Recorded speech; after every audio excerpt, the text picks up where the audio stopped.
तड़पता नहीं है, वो अपने इस योनि से मुक्त होके हमेशा के लिए देवलोक में स्थान प्राप्त कर लेता है।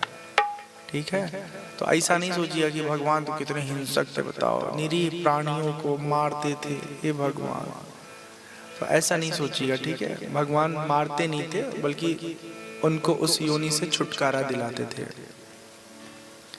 सबसे अच्छी बात भगवान की क्या पता है, मतलब भगवान की तो हर बात अच्छी है, लेकिन जो सीखने वाली बात है बच्चा लोगों को, वो ध्यान से सुनिए। अनुज सखा संग भोजन करहि, मातु पिता आज्ञा अनुसरहि। अपने भाइयों के साथ भोजन करते हैं राम जी, माता पिता के आज्ञा का अनुसरण करते हैं, आज्ञा का पालन करते हैं। और हमारे आपके परिवार में क्या होता है, छोटका लड़का के अलग टॉफी का पैकेट चाहिए और बड़का लड़का को अलग चाहिए। हाँ? सब चीज अलग अलग चाहिए। बचपन से ही हम ये सोचते हैं कि अलग अलग दे देंगे तो झगड़ा नहीं होगा, तो झगड़ा नहीं होगा। इस चक्कर में बचपन से ही सीख जाता है कि जैसे बड़े होंगे वैसे हम अलग हो जाएंगे। तो अम्मा बाबूजी से कहता है देखो हमारा कमरा अलग कर दो, हमारा हिस्सा अलग कर दो, बाबूजी का हिस्सा, भैया का हिस्सा अलग कर दो, तुम भी अलग ही हो जाओ। हाँ, तो अपने बच्चों को ना अलग अलग कुछ मत दीजिए, जानबूझ के इकट्ठे लाइए और उनको पकड़ा दीजिए और देखिए कि कैसे वो बंटवारा करते हैं बराबरी में। हाँ? से आपने उनको एक चॉकलेट दिया तो उसमें से तोड़ के कौन ज्यादा ले रहा है कौन कम ले रहा है, जैसे कोई ज्यादा लिया तड़ से एक थप्पड़। हाँ, ये चोरी क्यों कर रहे हो, बराबर बराबर लो, ठीक ना। तो एक साथ बैठ के भोजन करिए, सुख दुख बांटिए। हाँ, ऐसा नहीं कि जेके जब भूख लगे आए और भोजन करे और निकल जाए, तो घर धर्मशाला मत बनाइए। ठीक है, अच्छा ये यहाँ आना चाह रहे हैं, रहने दीजिए, लेके यहीं बैठिए। हाँ, नहीं तो भगवान राम जी अपने अनुज के साथ में भोजन करते हैं, अपने माता पिता के आज्ञा का पालन करते हैं। सब बच्चा लोग ध्यान दीजिए, और बच्चा जब मैं कह रहा हूं तो बूढ़ो लोग अपने आप को बूढ़ो मत समझे। ठीक है, जिसके सास ससुर हैं वो अपने आप को बच्चा ही समझे, जिसके माता पिता जीवित हैं वो सब अपने आप को बच्चा समझे। तो अपने माता पिता की आज्ञा में रहिए। ठीक है ना। जेहि विधि होहि सुखी पूर लोगा, करहि कृपा निधि सोई संजोगा। नगर के लोग जिस जिस व्यवहार से खुश हों वही व्यवहार राम जी करते हैं। इन्हीं की अपने लड़कपन में ऐसे चूर हैं, मगरूर हैं कि राजा का हम बेटा है तो कुछ भी करेंगे, ऐसा नहीं करते हैं राम जी। एकदम आम बालक की तरह रहते हैं। हमारे वहां क्या है, प्रधान जी का बेटा, विधायक जी का बेटा, डीएम साहब का बेटा, ये लोग समझे लगे अब हमारे आगे के बटला ही नहीं किया। हाँ, कब इन लोगों का ऐसा कुटाई पिटाई हो जाला कि दादा चाह के भी अपन पावर नहीं दिखा पावे। हाँ, अरे भगवान ने आपको संपन्नता दिया है तो उसमें अकड़ के मत रहिए ना। वो आपके पिता की संपन्नता है, उनकी कमाई है कि वो मुखिया हैं, विधायक हैं, सांसद हैं, हाँ, सेठ साहूकार हैं, अधिकारी हैं। जब आप कुछ बनिएगा तो अपने ऊपर गर्व करिएगा, अगर करने का मन है तो। माता पिता के उपलब्धि पर बच्चों को इतराना नहीं चाहिए। तो राम जी कभी इस तरह का व्यवहार नहीं करते हैं कि जैसे वो राजपुत्र हो, राजकुमार हो, आम बच्चों की तरह व्यवहार करते हैं। वो सोच रहा है ये काम अच्छा है ना, इधर ही अपने को सेटल करना है। नहीं, बढ़िया है, छोटा सा बच्चा, एकदम छोटा सा बच्चा है, और इधर व्यासपीठ के आसपास मंडरा रहा है जैसे भौरे मंडराते हैं फूल के। बस देखिएगा, इसको ना हिलाए ना कैमरा। तो अपने नगर में, अपने गांव में ऐसा कोई व्यवहार नहीं करना है बच्चा लोग, ठीक है, जिससे किसी को पीड़ा हो, कष्ट हो। हमेशा राम जी वेद, उपनिषद, पुराण का श्रवण करते हैं और अपने भाइयों को भी सुनी हुई बातें बताते हैं, समझाते हैं, सिखाते हैं। आप लोग याद करो, आजकल तो माहौल बिल्कुल बदल गया है, फोन आ गया, घुस गया जिंदगी में, इसे सत्यानाश हो गया जीवन का। आपस में बातचीत बंद है, सब अपने अपने फोन में घुसल पड़ल रहा।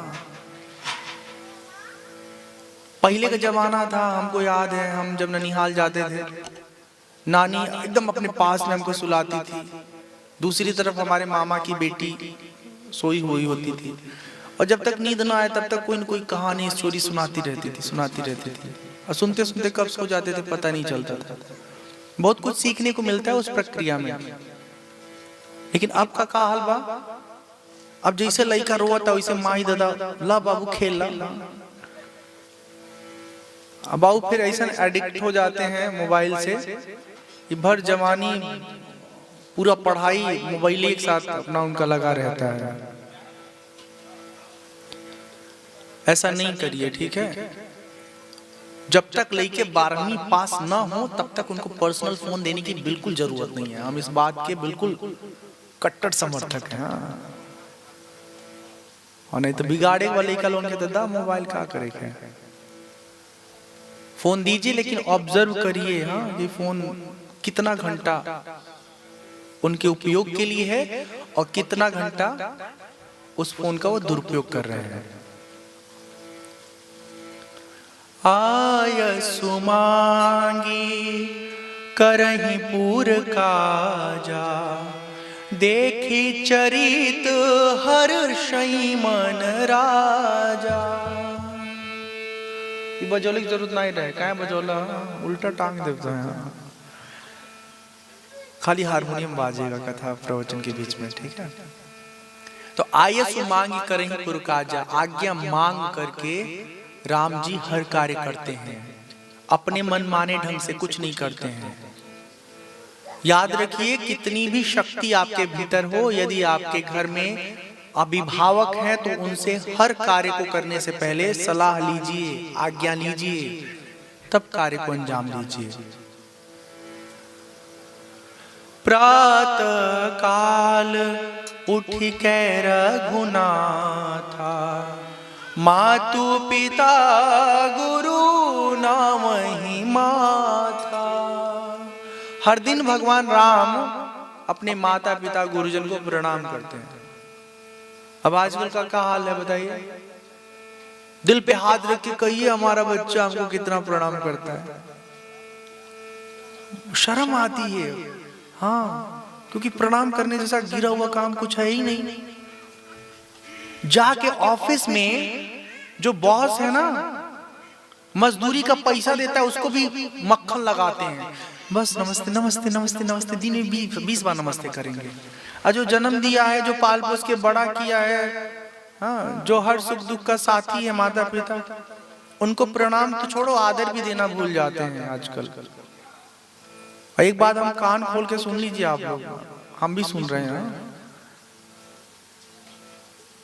जो जीवन में साथ मिला है ना, जो जीवन में साथ मिला है, माता पिता का, जिनकी शादी हुई है उनको पति पत्नी का, ठीक है ना, ये भगवान की बहुत कृपा है। अब मेन बात है वो ये कि जो आपका पति है, जो आपकी पत्नी है ना, उसको जिसने सींचा है, जिसने बड़ा किया है, वो उसकी फसल है। हाँ, हमारी बात समझ में आ रही है ना।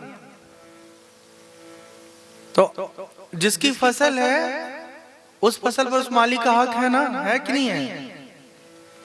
तो कब्जा नहीं करने का, आज से फसल हमारा है, चलो चलो। दोनों लोग गलती करते हैं। कोई कोई पुरुष ऐसे होते हैं कि शादी होने के बाद दुल्हन को नैहर नहीं जाने देते हैं। मम्मी बुला रही है तो क्या करोगी जाके वहां पे, और लोग नहीं तुम्हारे घर में नहीं जाना है, हंस रहे हैं लोग। अच्छा नैहर जाने का समर्थन कर रहे हैं। आज तो लोग कुंडली मार के बैठ जाला लोगों अपने मर्दे के छाती पे, अमाई दादा से दूर कर देते हो। हाँ, वो भी नहीं करना है। कभी ऐसी गलती मत करिए। याद रखिए कर्म फल जो है ना समय नहीं आता है। जो अपने सास को तंग करता है, तकलीफ देता है, फिर उसकी पतोह ना बहू उसको फिर पीड़ा पहुंचाती है। तो इसलिए कभी ऐसा मत करिए, ठीक है। अच्छा करने का फल अच्छा होता है, बुरा करने का फल बुरा होता है। देखो इस बात पे हम इसलिए कह रहे हैं ना कि आप लोग अच्छे हो, आप लोग की बात नहीं कर रहा हूँ। इंटरनेट पे बहुत तरह के लोग देखते हैं, उसमें कई सारे ऐसे दुष्ट होते हैं, मतलब लोगों में से कुछ लोग इतने दुष्ट होते हैं कि माता पिता के संपत्ति पर पूरा लालच रहता है गिद्ध की तरह से, कि माई के लगे पेंशन आवता, दादा के लगे पेंशन आवता, का करिए इनका जवानी तक खत्म हो गई ना, दे देते तो हम लोग मौज करते उस पैसे से। पढ़े लिखे के समय जब था तो पढ़े लिखे नहीं, उल्लू बनाते रहे टीचर को, माई दादा को, और अब बेरोजगारी में माई दादा के पेंशन पे जो है नजर डाले हुए हैं। तो उन लोगों को मैं कहना चाहता हूं कि वो लोग माता पिता की चीजों को तो हासिल करना चाहते हैं, लेकिन सेवा जब करना होता है तो कई बार वो लोग अपना उल्लू सीधा करके माता पिता को ऐसे छोड़ देते हैं। क्या कहते हैं? यही लिए तो हम कहे क्या करे के लोग बियाह करता लोग नहीं करे के चाहिए। आजकल के जमाने में तो बियाह करबे मत करिए। जेकरे खातिर आदमी इतना तरह का कष्ट सहता लइका बच्चा खातिर, हाँ 9 महीना कोखी में लेके पाला, फिर उनके जन्म द, फिर 5 साल उनका सारा कर्म जो है हाथ से साफ कर, और के बाद जो 15, 16, 18, 20 साल के हो जाइए तो अपने दुल्हन के संगे फुर्र हो जाले। तो उससे बढ़िया कि गांव में 2-4 लइकन के पटा लो, का करना है। भतीजा को अपना बेटा मान लो, ननद के लइका के अपना लइका मान लो, हाँ देवर के लइका को अपना लइका मान लो, जिसके पास हो गया उसको अपना मान लो। हाँ 4, 5, 6 लड़कों को अपना अच्छा बेटा मान करके ना उनकी सेवा करो ना, तो उसमें से एक कोई न कोई लायक मिल जाएगा। और अपना का तो कोई गारंटी आज के जमाने में है नहीं। खैर ऐसा नहीं है, आप लोग शादी वादी करिएगा जिसको करना होगा, ठीक है। हमारे कहने से वैसे भी कौन सुनने वाला है, सब लोग अपने हिसाब से ही अपनी बात करते हैं, ठीक है। हम खाली ये समझा रहे थे कि आप लोगों के जीवन में जो आपके स्वामी हैं, जो आपके मालिक हैं, उनका भी कोई मालिक है, ठीक है ना। मतलब पति हैं तो उनके माता पिता हैं, पत्नी है तो उनके माता पिता हैं। तो किसी को ये हक नहीं है कि कोई एक दूसरे पर अत्याचार करे, एक दूसरे पर इतना शासन करे कि तुम अपने माता पिता का ख्याल रखना छोड़ दो, खाली हमारा ख्याल रखो। ये गलत है, और ऐसा होता है इसलिए कभी कभी कहना पड़ता है कि ऐसा नहीं करना चाहिए किसी को। व्यापक अकल अनीहा जा, निर्गुण नाम न रूप, भगत हेतु नाना विधि, करत चरित्र अनूप। परमात्मा व्यापक हैं। अकल मतलब निरअवयव, जैसे हम लोग के शरीर में हाड़ मांस बना हुआ है ना, ये सब हड्डी सड्डी सब पड़ा हुआ है, ऐसे नहीं है भगवान, इनसे परे हैं, अजन्मा है, गुण रहित हैं। गुण मतलब एक तो होता ना बड़ा मीठ बोलते हैं, हाँ बड़े अच्छे दिखते हैं, ये गुण हो गया स्वरूप का, स्वभाव का। और एक होता है सत्व रज तम, इस पर हम आगे विस्तार से बात करेंगे। इन गुणों से परमात्मा रहित है, लेकिन हम लोगों के जीवन में सत्व रज तम, ये 3 ऐसे गुण हैं जो हमको नचाते रहते हैं कठपुतली की तरह। भगत हेतु नाना विधि, करत चरित्र अनूप। भगवान अपने भक्त के हित के लिए नाना प्रकार का चरित्र करते हैं, ऐसे हैं परमात्मा, भगवान राम, भगवान कृष्ण। तो यहाँ की कथा हमने सुनी, अब आगे की कथा में एक ट्विस्ट आता है, एक मोड़ आता है। उस कथा में जाने से पहले हम लोग भजन सुनेंगे और फिर आगे की कथा में हम प्रवेश करेंगे। चौक पुराओ माटी रंगाओ, आज मोरे पिया घर आवेंगे, आज मोरे पिया घर आवेंगे। आज सुने नहीं है गीत, कभी नहीं सुने हैं? सुने हैं ना? फिर से सुने हैं। चौक पुराओ माटी रंगाओ, आज मोरे पिया घर आवेंगे, आज मोरे पिया घर आवेंगे। खबर सुनाऊं जो खुशी ये बताऊं जो, खबर सुनाऊं जो खुशी ये बताऊं जो, आज मोरे पिया घर आवेंगे, आज मोरे पिया घर आवेंगे।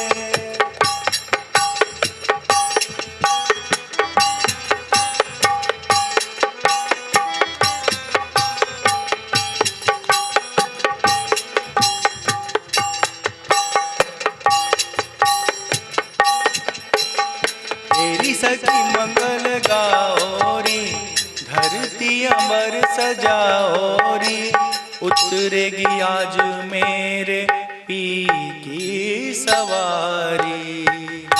तेरी सखी मंगल गाओरी, धरती अमर सजाओरी, उतरेगी आज मेरे पी की सवारी। तेरी कोई काजल लाओरी, मोहे काला टीका लगाओरी, उनकी छब से दिखूं मैं तो प्यारी। लक्ष्मी जीवारो नजर उतारो, आज मोरे पिया घर आवेंगे, आज मोरे पिया घर आवेंगे, आज मोरे पिया घर आवेंगे।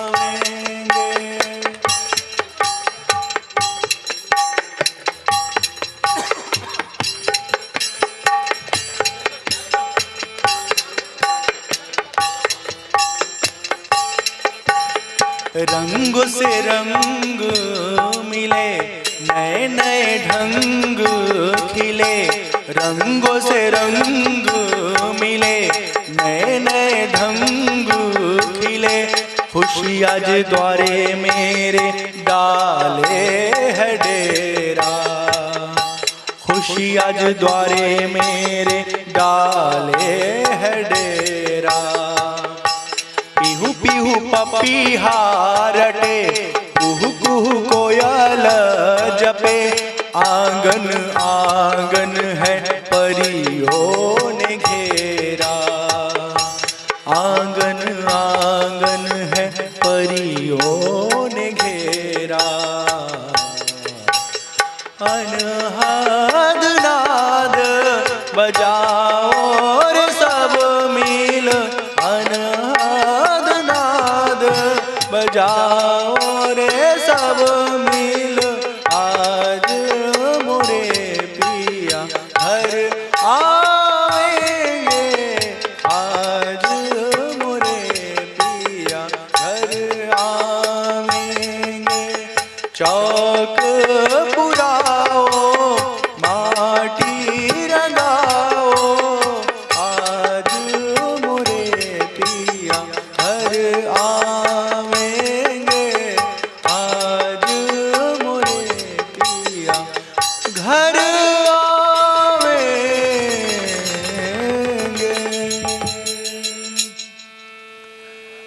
भगवान राम के व्यवहार से, राम जी के जीवन से बहुत खुश थे राजा दशरथ जी। इसी बीच में एक दिन की बात है, विश्वामित्र मुनि आते हैं अयोध्या जब खबर मालूम पड़ता है दशरथ जी को, तो दशरथ जी उन्हें अपने राजमहल में ले आते हैं, उनका आदर सत्कार करते हैं। पूछते हैं मुनिवर, किस प्रयोजन से आपका अयोध्या आना हुआ है? हम आपकी क्या सेवा करें? हमसे कुछ भी हो पाएगा तो हम जरूर आपकी सेवा में उपलब्ध करेंगे। विश्वामित्र जी अपने मन की बात जो है दशरथ जी के समक्ष रखते हैं। कहते कि हे दशरथ, हम यज्ञ करते हैं, धर्म कार्य करते हैं। रावण का अत्याचार इतना बढ़ गया है कि उसके सिपाही आकर के उसे बीच में रोक देते हैं। ऐसा नहीं कि विश्वामित्र जी जो है समर्थ नहीं है, कुछ भी उनके लिए कठिन नहीं है। लेकिन याद रखिए, जब कोई अनुष्ठान आप करते हैं, उसमें बैठते हैं, तो आपको क्रोध नहीं करना है, कोई भी हिंसा नहीं करनी है। ये सब नियम है, इसका पालन करते हुए अनुष्ठान करना चाहिए। अब हम लोग पूजा करते हैं, समय पे माचिस न मिला, दिमाग खराब कर रखो, माचिस नहीं रखते तुम लोग, ऐसे डांट देते हैं घर वालों को, घर वाली को। तो गुस्सा कर दिए ना। पूजा पाठ इसीलिए हो रहा है कि जीवन से गुस्सा थोड़ा कम हो, मन में शांति बरकरार हो, बनी रहे। पूजा के समय ही हम आग लगा देते अपने भीतर, ऐसा नहीं करना है। विश्वामित्र जी कहते हैं, मुझे आपके दोनों पुत्र चाहिए। दो पुत्र मतलब 4 पुत्र हैं, लेकिन 2 पुत्र जो राम और लक्ष्मण जी की जोड़ी है। हम चाहते हैं कि आपके 2 पुत्र हमारे यज्ञ की रक्षा करें। जब दशरथ जी सुनते हैं तो उनको तो धक से लगता है झटका। ये तो छोटे छोटे बच्चे हैं हमारे, और आप इनको कह रहे हैं कि ले जाएंगे यज्ञ की रक्षा करने के लिए। आपको लगता है कि कुछ कर पाएंगे? अभी तो इनका खुद पालन पोषण करना, इनको मजबूत बनाना, और आप कह रहे हैं कि हमें दे दीजिए। बहुत विरह वेदना में व्याकुल होकर के दशरथ जी कहते हैं, सुनी राजा अति अप्रिय बानी, हृदय कंप मुख दुति कोमलानी। चौथे पन पायऊ सुत चारी, विप्र वचन नहीं कहूँ विचारी। मांगहु भूमि धेनु धन कोसा, सर्वस्व देहु आजु करोसा। मांगहु भूमि धेनु धन कोसा, सर्वस्व देहु आजु सहरोसा। देह प्राण ते प्रिय कछु नाही, सो मुनि देव निमिष एक माही।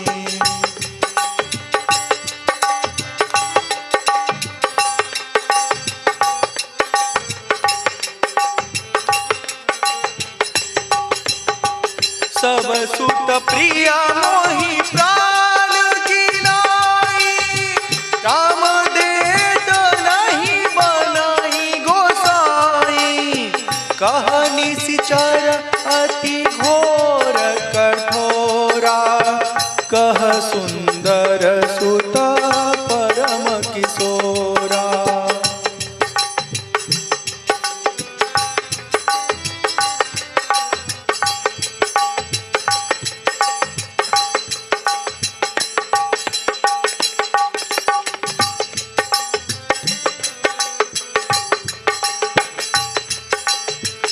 जय सिया राम, जय जय सिया राम, जय सिया राम, जय जय सिया राम।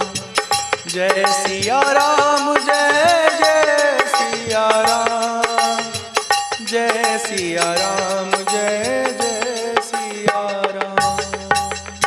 सियावर रामचंद्र की जय, पवन सुत हनुमान की जय।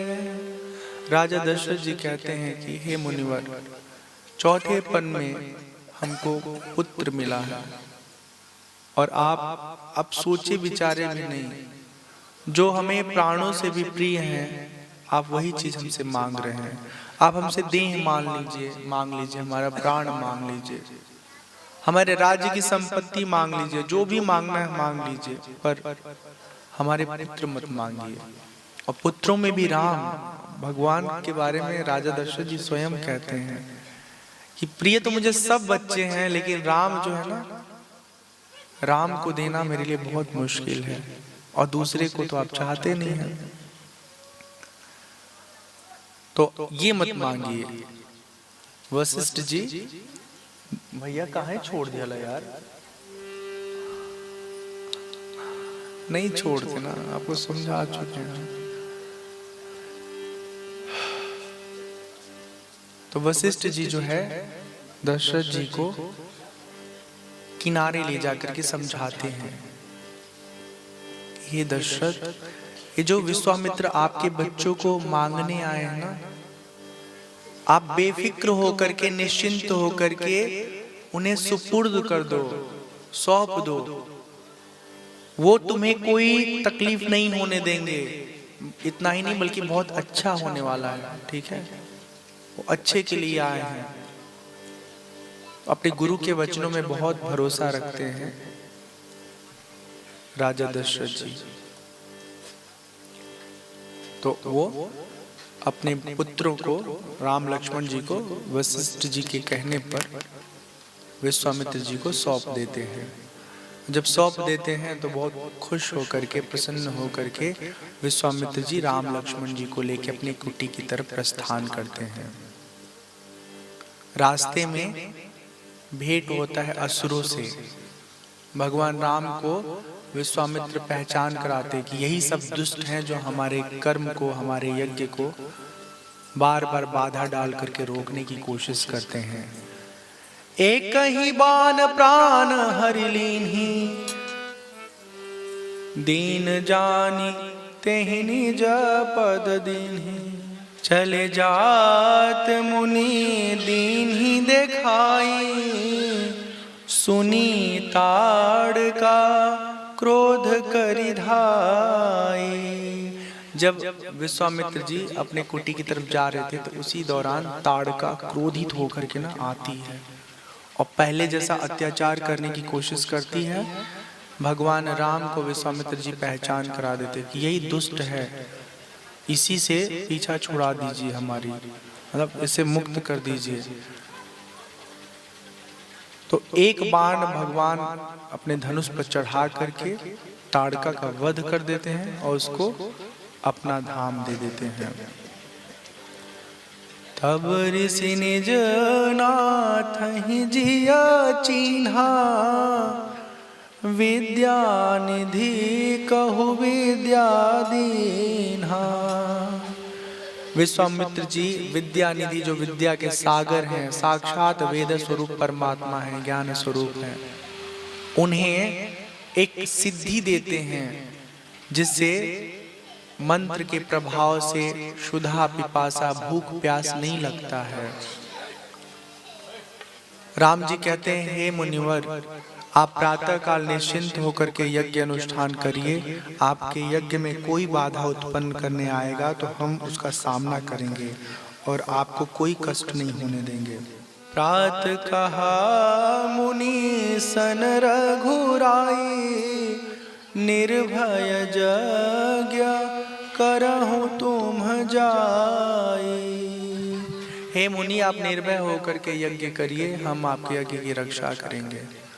जब यज्ञ आरंभ होता है तो उसी यज्ञ के बीच में राक्षस के द्वारा भेजा हुआ मारीच अपने सहयोगियों के साथ आता है और भगवान राम जो है मारीच को बिना भर का बाण मारते हैं, क्योंकि राम जी को तो मालूम है कि इसका कार्य अभी आगे की लीला में बाकी है, तो इसको सदा सदा के लिए समाप्त नहीं करना है, तो उसको बिना भर का मार मारते हैं। और सत्य जो बहुत दूर जाके गिरता है वो, उसके बाद सुबाहु आता है तो उसको भगवान अग्नि बाण से सदा सदा के लिए मुक्त कर देते हैं। अनुज निशाचर कटकु संहारा। भगवान राम जी के साथ लक्ष्मण जी समस्त निशाचरों का जो समूह है उसका संहार करते हैं, राक्षसों को मार के ब्राह्मणों को निर्भय कर देते हैं। उसके बाद कुछ दिन विश्वामित्र जी के आश्रम में राम और लक्ष्मण जी रहते हैं। इसी बीच में एक दिन की बात है, जनकपुर से एक दूत आते हैं और वो समाचार देते हैं कि हे विश्वामित्र जी, महाराज जनक जी ने आपको अपने नगर में बुलाया है। एक धनुष यज्ञ का बड़ा सुंदर आयोजन हो रहा है। उसमें माँ जानकी योग्य अपने अनुरूप बलवान अपने लिए जीवन साथी का चुनाव करेंगे और उसकी जो भी प्रक्रिया है वो सब चीजें वो दूत चिट्ठी में जो लिखा है पढ़ के सुनाता है कि जनक जी ने प्रण किया है कि जो शिव जी के धनुष को उठाकर उसकी प्रत्यंचा चढ़ाएगा एक सिरे से दूसरे सिरे तक, उसी बलशाली को हम अपनी कन्या प्रदान करेंगे। राम जी लक्ष्मण जी से विश्वामित्र जी कहते हैं आप लोग भी तैयार हो जाइए और हम सब लोग जनकपुर जाएंगे उस आयोजन में शामिल होने के लिए। राम लक्ष्मण प्रसन्न मन से तैयार हो जाते हैं और चलना आरंभ हो जाता है। जनकपुर जाते समय मार्ग में एक आश्रम पड़ता है। उस आश्रम में जाकर के जब आश्रम के निकट पहुंचते हैं राम जी तो पूछते कि हे मुनिवर, इस जगह के बारे में बताइए, ये कुछ खास जगह लग रहा है, यहाँ कुछ तो बात अलग है। तो मुनिवर बताते हैं कि ये गौतम ऋषि का आश्रम है। उनकी पत्नी अहिल्या जी गौतम जी दोनों साथ रहते थे। एक घटना हुआ, गौतम ऋषि ब्रह्मवेला में नदी के तट गए स्नान करने। उसी बीच इंद्र जो है गौतम ऋषि का रूप धारण करके अहिल्या जी से मिलने जाते हैं। अहिल्या जी पहचान नहीं पाती हैं। बस इतने गलती के लिए गौतम ऋषि अपने पत्नी को श्राप देते हैं कि तुम हम में और हमारे रूप में आए बहुरूपीय को अंतर नहीं कर पाए, तुम जड़ जैसी हो, जैसे तुम्हारे पास विवेक ना हो तो जाओ तुम जड़ हो जाओ। एक तो मतलब ये है कि जैसे जड़ मतलब जिसमें कोई क्रिया प्रक्रिया ना हो, प्रतिक्रिया ना हो। कोमा में जो लोग चले जाते हैं उनका एक लक्षण है कि वो समझते तो सब कुछ है पर प्रतिक्रिया नहीं दे पाते हैं। आप पूछेंगे कुछ बात तो वो बता नहीं पाएंगे अपने मन की बात। और एक होता है पत्थर जैसा हो जाना, मतलब एकदम पत्थर ही हो जाना। तो दोनों बातें संभव हैं। पहले के ऋषि मुनि अगर कोई श्राप दे देते थे तो जैसा बोलते वैसा हो जाता था। अगर आप ये मानते हैं कि वो पत्थर नहीं हुई थी तो ये मान लीजिए कि प्रस्तरवत हो गई थी, पत्थर जैसी उनकी स्थिति हो गई थी, कोई प्रतिक्रिया नहीं देती थी। जैसे होता है ना, कोई बात हम सुन लेते हैं तो एकदम से उसी स्थिति में बने रहते हैं।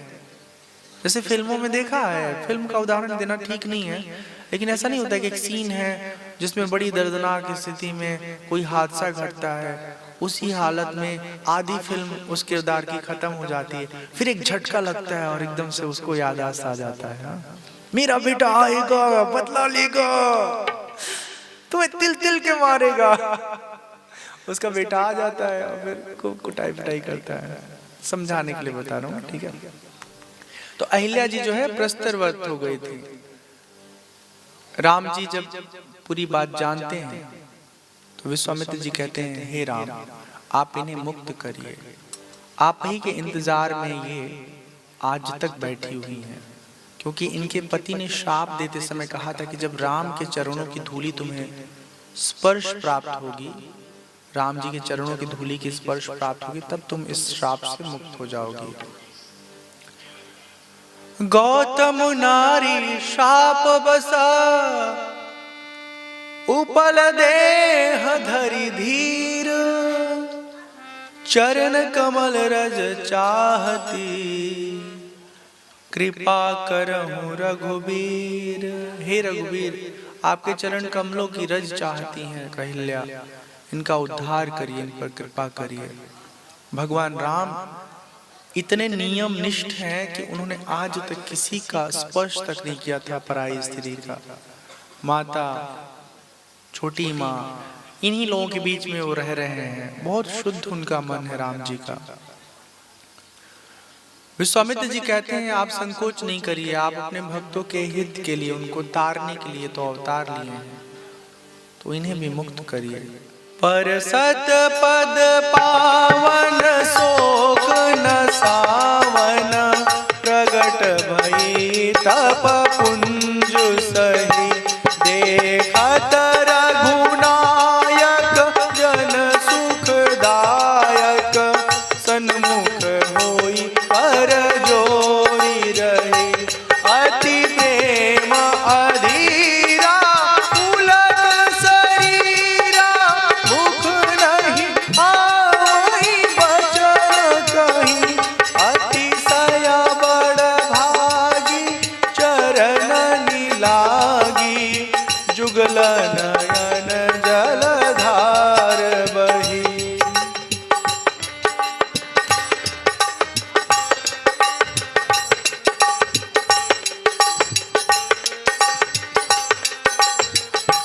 धीरजु मन कीन्हा प्रभु कहु चीन्हा, रघुपति कृपा भगति पाई, अति निर्मल बानी स्तुति ठानी, ज्ञान गम्य जय रघुराई।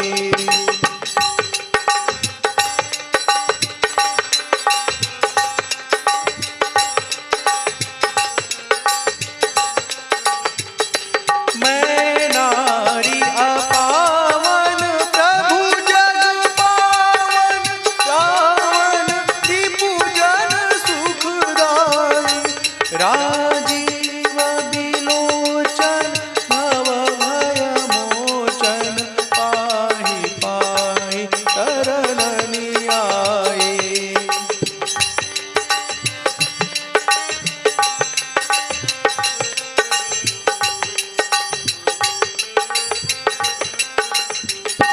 मुनि शाप जो दीन्हा अति भल कीन्हा, परम अनुग्रह मैं माना, देखे भरी लोचन हरि भव मोचन, इहि लाभ शंकर जाना, बिनती प्रभु मोरी मैं मति भोरी, नाथ न मांगहु बर आना, पद कमल परागा रस अनुरागा, मम मन मधुप करे पाना।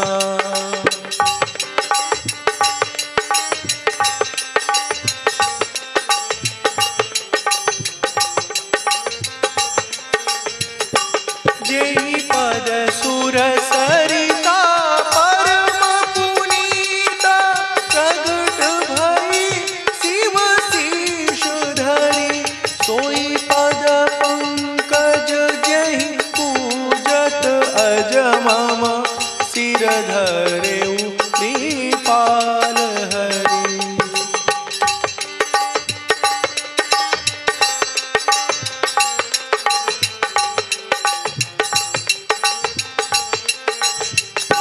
एहि भांति सिधारी गौतम नारी,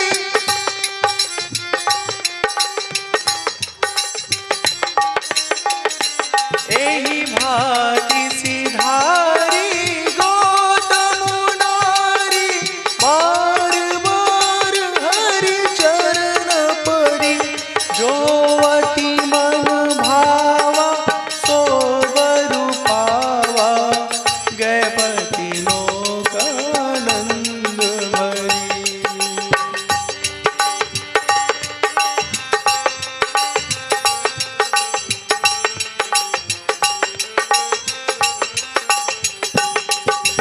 अस प्रभु दीन बंधु हरि, कारण रहित दया, तुलसीदास सटते ही भजो, छाड़ी कपट जंजाल।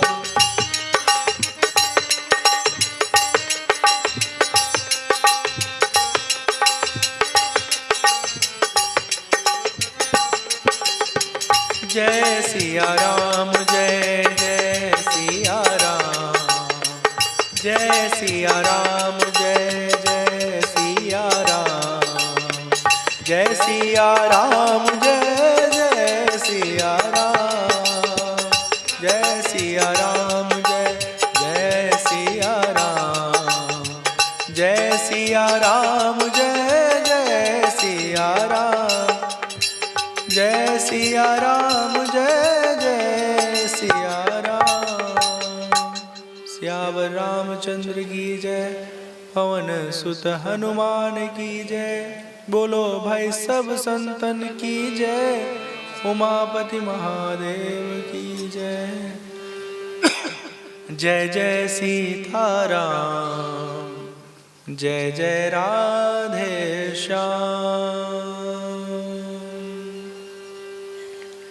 परसत पद पावन शोक न सावन, प्रगट भई तब कुंज सही। जैसे भगवान के चरणों का स्पर्श हुआ है ना, उनकी रज अहिल्या जी को प्राप्त हुई है। राम जी के चरण कमल के रज देखत रघुनायक जन सुखदायक, सन्मुख होई कर जोरी रही। वो अपने स्वरूप में प्रकट होकर के हाथों को जोड़ करके भगवान के समक्ष प्रस्तुत हो जाती हैं, खड़ी हो जाती हैं। अति प्रेम अधीरा पुलक शरीरा, मुख नहीं आवई बचन कही। अतिशय बड़ भागी चरण निलागी, जुगल नयन जलधार बही। दोनों आंखों से अश्रुधारा बहने लगता है, बोल नहीं पा रही है अहिल्या जी। कई बार जिंदगी में ऐसा होता है ना कि जब हमारे समक्ष कोई बहुत महत व्यक्ति, बहुत खास व्यक्ति होता है नजरों के सामने, तो हम न बोल पाते न कुछ कह पाते। एक अजीब सी स्थिति हमारी होती है। बहुत कम लोगों को ऐसा अनुभव होता होगा, जो भक्ति के मार्ग में है उनको ये महसूस होगा। धीरज मन कीन्हा प्रभु कहु चीन्हा, रघुपति कृपा भगति पाई। अति निर्मल बानी अस्तुति ठानी, ज्ञान गम्य जय रघुराई। भगवान को पहचान ली है, भगवान के सन्निधि मात्र से उनको भक्ति प्राप्त हो गई है। अहिल्या जी को निर्मल मन से, वाणी से भगवान के समक्ष कहती हैं, हे प्रभु मैं नारी अपावन, हे प्रभु प्रभु जग पावन, रावण रिपुजन सुखदाई। आप तो जगत को पवित्र करने वाले प्रभु, रावण के अत्याचार से इस जगत को मुक्त करने वाले प्रभु। राजीव विलोचन भव भय मोचन, पाहि पाहि शरण आई। हम आपके शरण में आ रहे हैं, हमारी रक्षा करिए। अहिल्या जी कहती हैं, मैं बहुत भाग्यशाली हूं कि हमारे पति ने हमको ऐसा श्राप दिया कि आपका मुझे दर्शन लाभ प्राप्त हुआ। मुनि शाप जो दीन्हा अति भल कीन्हा, परम अनुग्रह मैं माना। देख्यूं भरी लोचन हरि भव मोचन, इहीं लाभ शंकर जाना। अपने पति के दिए श्राप के फल स्वरूप आपका मुझे दर्शन लाभ प्राप्त हुआ। ये सबको नसीब कहाँ होता है। हे प्रभु बस एक ही आपसे प्रार्थना है कि हमारा जो मन है ना, वो मन रूपी भौरा हमेशा आपके चरण कमल रूपी पुष्प का स्वाद लेता रहे, आपके चरण कमल का पान करता रहे, इधर उधर संसार में न भटके। जेहि पद सुर सरिता परम पुनीता, प्रगट भई शिव शीश धरी। सोई पद पंकज जेहि पूजत अजमम, सिर धर्यो कृपाल हरि। जिनके चरणों से परम पवित्र देव नदी गंगा जी प्रकट हुई है, आज वही परमात्मा हमारे समक्ष है, उनके चरण रज में प्राप्त हुई। ये मेरा परम सौभाग्य है। इस तरह स्तुति गान करते हुए अहिल्या माँ अपने पति के लोक चली जाती हैं। सोचो, एक ऐसा जमाना था कि पति ने शाप दे दिया और पत्नी कोई प्रतिकार नहीं की पति को। आजकल अगर एक थप्पड़ मार दे मर्द ना, आजकल की बहुएं तुरंत पुलिस को फोन लगाएंगी 100 नंबर पे, धर उड़ के जाएंगे। और अगर कहीं दबंग घर का हो तो अपने भाइयों के बुला ली।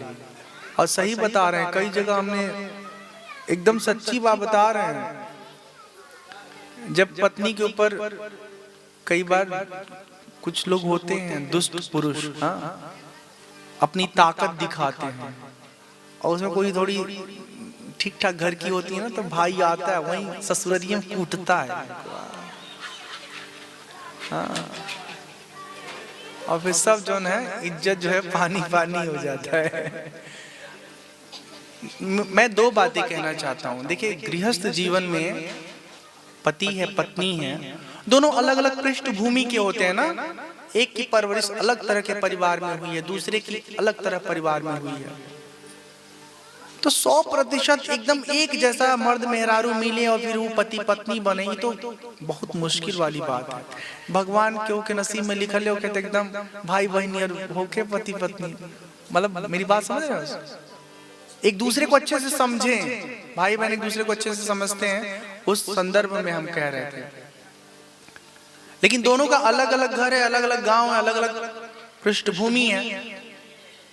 तो व्यवहारिक जो अंतर है ना, भिन्नता है, वो तो रहेगा रहेगा। और व्यवहारिक जो अंतर है ना, उसकी वजह से बकझक भी होगा, थोड़ा लड़न भिड़न भी होगा। लेकिन विचार के तालमेल के न होने से हाथापाई हो, ये तरीका गलत है। अच्छा, मान लो कभी कभार हो गया तो कभी कभार हो गया तो ठीक है, एक बार माफ कर दिया भाई, ठीक है। अगली बार ऐसी गलती करोगे तो तुमको उल्टा टांगेंगे। अब वो हमारे अम्मा का दौर नहीं रहा कि हमारी अम्मा इतनी सीधी थी कि कोई इसको डांट देता था, पति भी डांट देते थे, भसुर भी डांट देते थे, देवर भी डांट देते थे, ससुर भी डांट देते थे, बेचारी से लेती थी। मेरे ये कहने का मतलब है, मैं बहुत घुमा फिरा के नहीं कर रहा हूँ बात, सीधा सपाट में ये कहना चाह रहा हूँ कि लड़ाई उड़ाई कभी कभार हो जाता है ना, तो माफ कर दीजिए। लेकिन अगर ज्यादा ही वो अत्याचार करे ना, तो फिर पूरे गांव भर के मायके से बुलवाओ और इन्हें थाने पर रिपोर्ट करा दो, ठीक है? तो पहले कूटो उनको और फिर थाने में ले जाके भर्ती कर दो।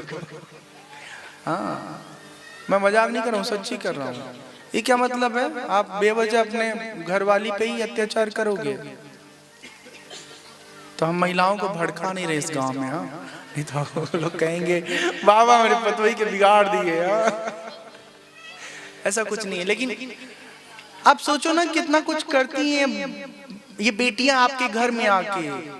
कई सारी ऐसी बेटियां होती हैं जिनके माँ ना उनको बिगाड़ देती हैं, खाना नहीं बनवाएंगी, कपड़ा नहीं धुलवाएंगी, घर का काम नहीं कराएंगी, कहेंगी हमारी बेटी राजकुमारी है। और राजकुमारी ससुरारी में आके दासी बन जाली बेचारी। खाना बनिए, कपड़ों धोइए, झाड़ू पोछा लगाएंगी, सब काम करेंगे ना। तो इतना काम बेचारी कर रही है, तो उसके ऊपर आप धावा बोलोगे, इमोशनल, फिजिकल, मेंटल, तो वो कितनी सहेगी बेचारी। ऐसा नहीं करिएगा आप लोग, ठीक है? जो भी लोग सुन रहे हैं, देख रहे हैं, ठीक है? ये सारी बातें इसलिए की जा रही है ना कि होता है, आए दिन आप खबरों में देखते हैं, आसपास के गांव में घटनाएं घटती देखते हैं।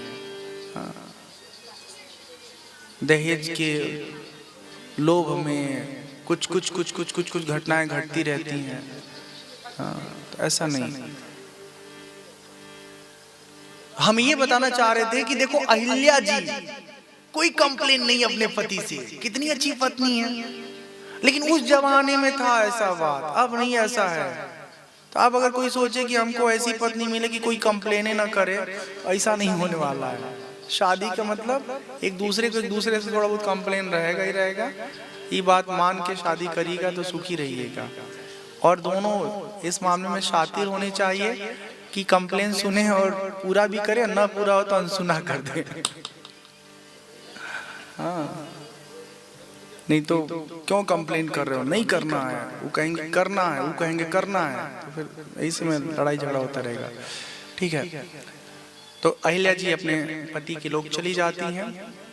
भगवान राम, लक्ष्मण और विश्वामित्र जी जनकपुर की ओर प्रस्थान करते हैं। समय कितना बज गया है? 8:25 पर, अभी बहुत समय है। ठीक है, तो नगर के निकट सिवान होता है, सिवान होता है ना, तो जनकपुर के निकट सिवान में एक बड़ा सुंदर आम का बागीचा था। वहां पर विश्वामित्र जी थोड़ा विश्राम करते हैं। इतने देर में लोग जाते हैं और राजमहल में सूचित करते हैं। जनक जी महाराज को पता चलता है कि विश्वामित्र जी आए हैं। पहले के जमाने में संत महात्मा ऋषि मुनि का इतना सम्मान होता था, पूछो मत। राजा महाराजा भी ना ऐसे बिछ जाते थे सेवा के लिए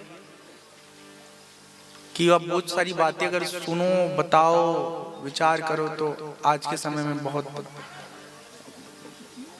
अविश्वसनीय लगता है कि अब कभी ऐसा हो पाएगा, क्योंकि आजकल की स्थिति बहुत अलग है। पहले के राजा महाराजा जो है सेवा भाव में रहते थे, धर्म के अनुसार जिंदगी जीते थे। हर राजा के राज्य में एक धर्म गुरु होता था, पूछ पूछ के सारा काम राजा लोग करते थे। राजा अपने धर्म गुरु से पूछता था, राजगुरु से पूछता था कि कब क्या कैसे करना चाहिए। अब स्थितियां बहुत अलग हैं। अब धर्म भी जो है राजनीति के छत्र छाया में बैठा हुआ है।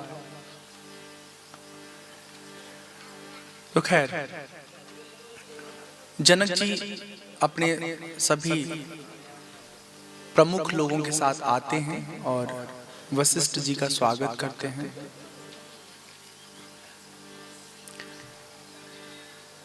हालचाल होता है और समाचार का आदान प्रदान करने के बाद जनकपुर ले जाने की बात शुरू होती है। इसी बीच में राम जी आते हैं, इधर उधर कहीं गए थे। तो जब राम जी को पहली बार देखते हैं जनक जी महाराज, तो एकदम से ना भाव विभोर हो जाते हैं। देखिए, राम जी हैं मनुष्य के चोला में, लेकिन असल में तो परब्रह्म ही है ना। तो परब्रह्म को अगर मान लो आपने कपड़ा उपड़ा पहना करके कहीं रख दिया, ठीक है, तो कपड़ा पहनाने से या उनकी कुछ अलग तरह के मेकअप अगर आप कर देते हैं, तो जो उनके भीतर का मूल प्रभाव है वो तो खत्म नहीं होगा ना। ऐसे सुनो, फनी उदाहरण बता रहा हूँ, ठीक है। मान लो खूब गरम पानी, हाँ, गरम पानी, हाँ, कप में ला करके आपको कोई दे दे, ठीक है, और आपको लगे कि गर्मी के मौसम में गर्म पानी कौन देता है, हज से मुंह में लगाओ, ठीक है, मुंह को क्या होगा, झटका लगेगा। तो जो मूल तत्व है ना, चाहे ऊष्मा है, चाहे शीतलता है, चाहे परमात्मा का स्वरूप है, वो चाहे कैसे भी हो, उसका असर कभी खत्म नहीं होता, हमेशा बरकरार रहता है। तो ब्रह्म को जब देखे हैं ना, तो एकदम से वो आनंदित हो जाते हैं और पूछते हैं, प्रेम मगन मनु जानि नृपु करि विवेक धरि धीर, बोले मुनि पद नाहि सिर गद गद गिरा गंभीर। कहु नाथ सुंदर दो बालक, कहु नाथ सुंदर दो बालक, मुनि कुल तिलक की नृपकुल पालक, ब्रह्म जो निगम नेति कही गावा, उभय वेश धरि की सोई आवा।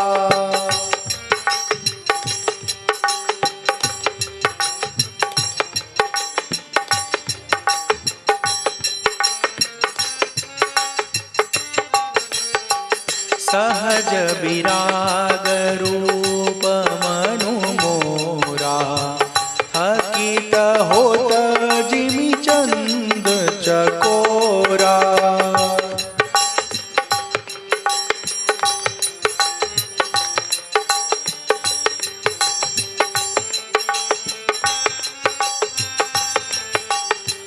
ताते प्रभु पूछे सती भाऊ, कहु नाथ जनि करहु दुराऊ। इनहि बिलोकत अति अनुरागा, बरबस ब्रह्मा सुखहि मन त्यागा। जय सिया राम जय जय सिया राम, जय सिया राम जय जय सिया राम, जय सिया राम जय जय सिया राम, जय सिया राम जय जय सिया राम, जय सिया राम जय जय सिया राम, जय सिया राम जय जय सिया राम। सियावर रामचंद्र की जय, पवन सुत हनुमान की जय, बोलो भाई सब संतन की जय, उमापति महादेव की जय। जनक जी महाराज विश्वामित्र जी से कहते हैं कि ये कौन है दोनों बालक।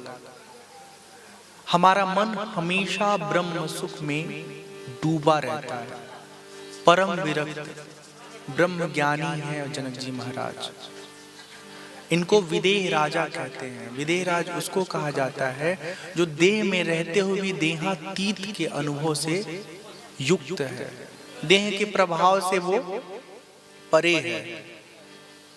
देह में दर्द होगा लेकिन उस दर्द को वो अनुभव करते हुए भी उससे आसक्त नहीं होगा, उसमें चिपकेगा नहीं। उसको पता होगा कि देह को दुख रहा है, मतलब देह को ये तकलीफ है, मुझे नहीं तकलीफ है।